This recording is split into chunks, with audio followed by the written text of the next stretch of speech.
Hey Boys and Girls Club, it's Miss Melissa here. So today I wanted to talk to you about filling up your cup.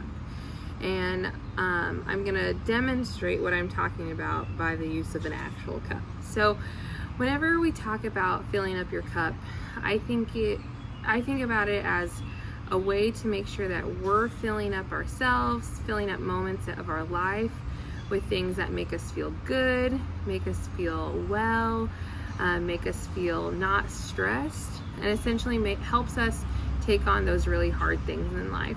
So imagine if our emotional wellness and well-being as a person was a cup. And so every time we do something good, like maybe get good sleep, maybe eat good meals, we're filling up this cup. So ideally, we want this to be full. So the more good things we do, the stronger our cup is, the more full our cup is.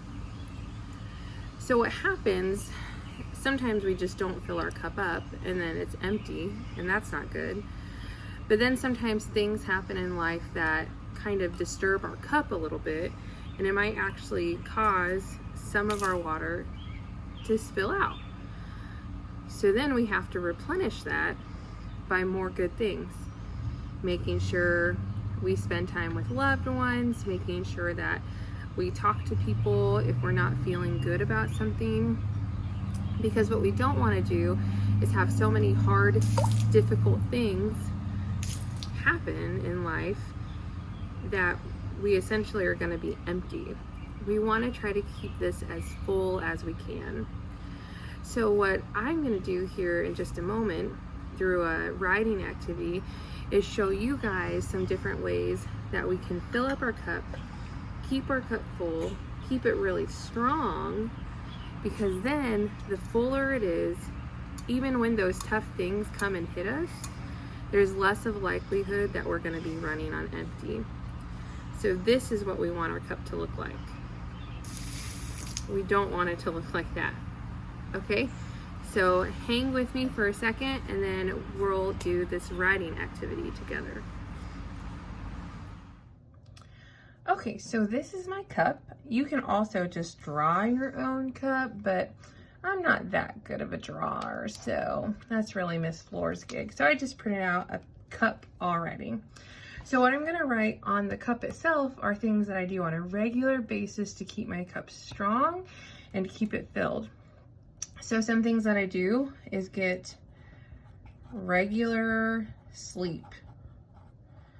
I know that it can be hard if you're not in school, that you are a little bit laxed on that one. So try to get regular enough hours of sleep.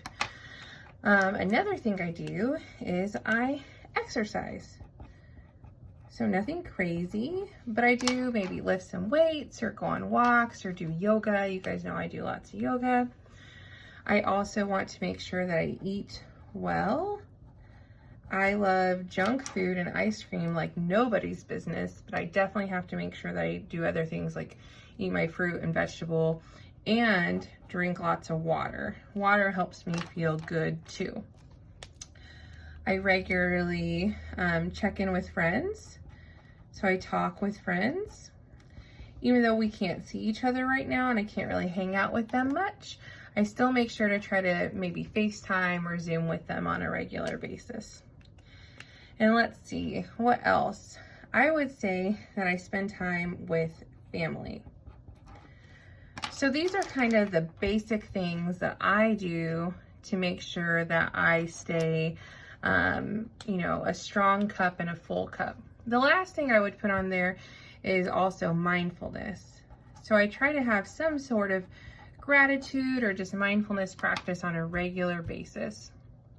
So these are all awesome, but sometimes I need something a little bit extra too. So what I want us to do outside of the cup are just some smaller things that maybe we don't do every day, but they help us feel better about ourselves and they help us fill up our cup.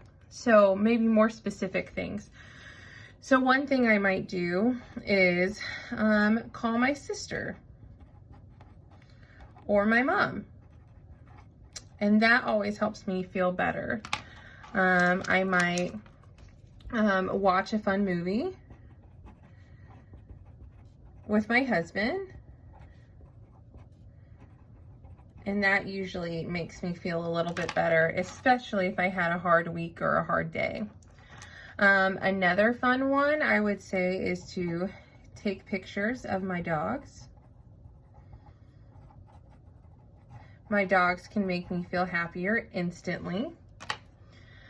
I love to paint my nails. Even though I like to go get my nails painted, I also really enjoy the time it takes for me just to be quiet and calm and focused and do that on my own. I might also listen to my favorite music. And then I think one more thing I can put on the outside of my cup would be read a good book. So I can have a lot of things on the outside of my cup, and we kind of want to come up with a lot of ideas.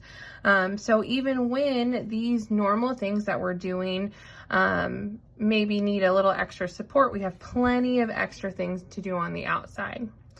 One big one I want to stress for all of us that we should always do whenever we're not feeling well and maybe need a little extra support is to reach out.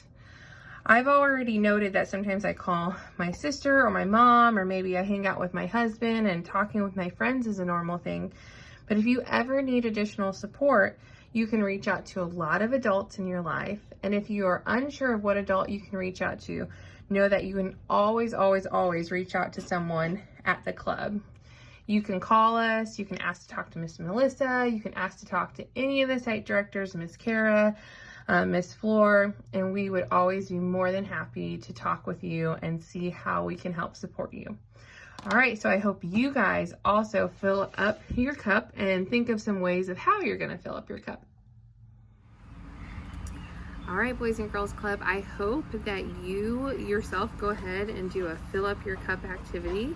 You can draw, you can write, whatever works best, but I really want you to think about what you're doing in your regular life and what are those extra special things that you're doing to make sure that you're treating yourself well and that you're taking care of yourself. That's a skill that we have to learn at a pretty young age. Of course, adults need to help us, but it's something that we want to start young. All right, so you can comment below anything that you're doing to fill up your cup. You can even reach out if you ever have questions about how can you fill up the cup. All right, have a good week, guys, and until next time, see ya.